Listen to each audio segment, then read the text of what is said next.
In today's video, I'll be walking you through the process of translating your Shopify theme into a different language. It's a straightforward process, so let's dive right in. The first thing you need to do is log into your Shopify account. Once logged in, head over to your dashboard. Next, navigate to the Shopify App Store. Click on Apps, then All Recommended Apps to access the App Store. Click Shopify App Store.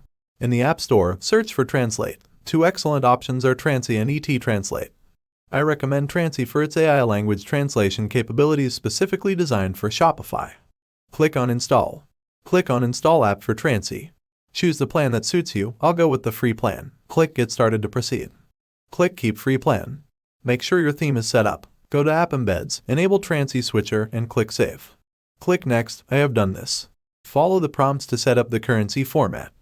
Click Settings. Scroll down to the Store Currency. Click Change Formatting. Copy the provided HTML codes and replace them in the designated sections. Click Save. Click on Next after completing the currency format setup. Choose your target country. Select the recommended languages and currencies. Click Grade Complete. Transcy will set up the language switcher for your store. You can test it by changing the language and currency. Click Apply to see the changes. And there you have it. Translating your Shopify theme into a different language is now quick and easy with Transcy. Thank you for watching. If you found this tutorial helpful, don't forget to give it a thumbs up, subscribe for more content, and I'll catch you in the next video. Goodbye.